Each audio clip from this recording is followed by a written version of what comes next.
Okay, magandang araw sa lahat. Okay, sa ating mga taga-subaybay po sa channel nating Mr. Latigo TV. Alright, so pag-uusapan natin ngayon, ito yung paparating ngayong Lunes na napakalaking rally. At ito ay sabay na isang rally nationwide. So magkakaroon ng North Luzon, Visayas at Mindanao. At ang eto nga napabalita na si Marcos daw ay kinakabahan sa napakalaking rally. Okay? So, ganito po kasi yon, hindi talaga natutulog ang taong bayan sa katarantaduhan nitong administration ni Marcos. So, kaya nga, ang tawag nito, nagpakita ng support ang ating dalawang religious group na hindi rin sila pabor sa ganong impeachment po kay BP Sara. Okay, ang good news nito kasi magsasanib puwersa na ang Iglesia ni Cristo at saka ang KOJC nila Pastor Kibuloy. Okay? At kung naalala natin kung paano nila ginorgor ang mga miyembro ni Pastor Kibuloy nung last year ho, nung merong ang tawag nitong pinasok ng napakaraming pulis sa loob ng compound ng KOJC o Kingdom of Jesus Christ. Alright? So, ang pag-uusapan natin ngayon, ito yung sanib puwersa ng Iglesia ni Cristo at saka po itong KOJC na magsasama na sa napakalaking rally. Abay, sa Davao mismo, abot na ito ng kalahating milyon. Kasi po, ang North Cotabato, South, at saka yung the 5 mega province of Davao will be joining for the rally. And alam din natin na meron ding mga napakaraming miyembro, millions atang miyembro ni na Pastor Kibuloy. Alright? So, papakita natin dito atong kasamahan natin na sila po ang nag-confirm na matutuloy na ang pagsasanib puwersang peace rally. Alright? Ang peace rally na ito, kumbaga, bawal doon magsisigaw na BBM resign. Okay, so kailangan nandun ka lang po, tahimik, manood ka lang sa widescreen, ilalagay ng Iglesia ni Cristo along the road. Okay, so ayun lang po ang gagawin natin ng mga sasali sa rally. Okay, so panoorin natin itong kasamahan natin sa vlog para may pakita natin ang konfirmasyon na nagsasanib puwersa po ang Iglesia ni Cristo at saka itong KOJC. Okay, ayan po.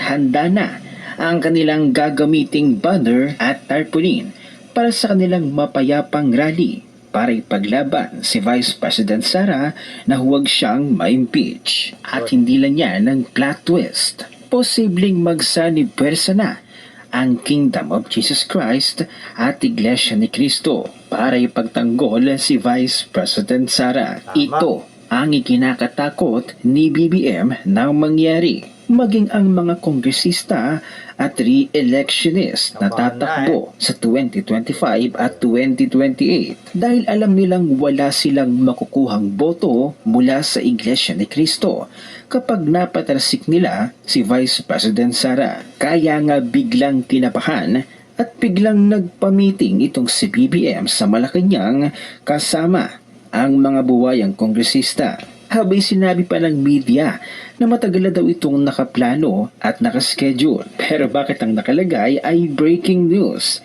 Ibig sabihin, biglaan ito. Nervyos news.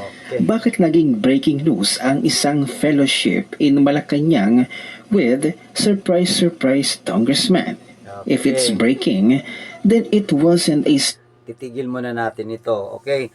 Mangyari kasi nung nagsabi si Marcos na I already informed the Congress not to support the impeachment of BP Sara dahil nga daw ito yung maging sanhi na magkakawatak-watak ang mga Pilipino at meron pa po daw tayong dapat gawin na mas importante.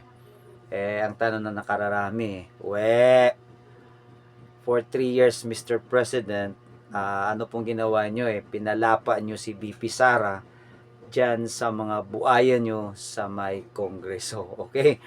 So, ayun na nga nangyari, kinagat ng iglesia na kami po ay sumang-ayon sa sinabi ng Pangulong Marcos na huwag ituloy ang ganong impeachment laban kay VP Sara sa kadahilanang ito ay magiging rason na magkakawatak-watak ang ating bansa at meron pa tayong dapat gawin para sa mga Pilipino.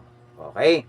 Kaya lang nangyari, nung kinagat na ng iglesia ang sinabi ng Pangulo, abay kinabukasan nagkaroon ho sila ng emergency meeting. Lahat ng mga buhaya sa Kongreso ay nagsitakbuhan papunta ng palasyo. Tsaka tinawag nilang araw na yon na tawag nito, fellowship. Wow, ano kayo, born again, na nag-share ng Bible, o tawag nito, Bible sharing. But anyway, we are so happy that we heard from KOJC that there will be a Sunny Puwersa rally for this coming Monday. Alright, so ang alam mo natin mismo sa Davao City ay nagkakaroon na po daw ng rerouting kasi po halos lahat po ng kalsadahan sa may downtown ng Davao ay punong-puno ng tao yan ngayong Lunes. At ito ay aabot daw ng 500, something like that.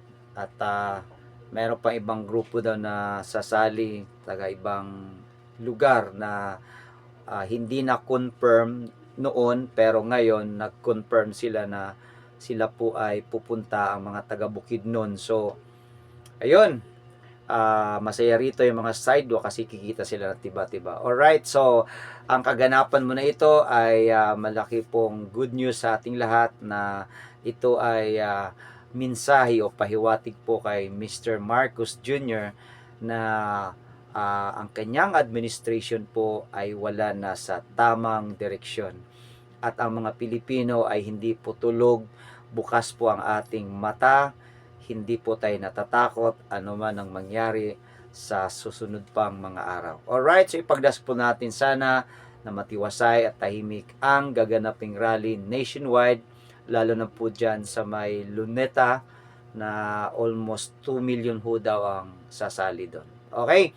So, pakishare na lang po ang video natin para po tayo makapagbigay ng magandang mensahe sa ating mga kaibigan at saka kapatid nating mga Muslim. Assalamualaikum. And dyan po sa ating mga subscribers na mga OFW, lagi ko pong sinasabi, kayo po ang tawag nito. Kayo po ang hero ng ating bansa.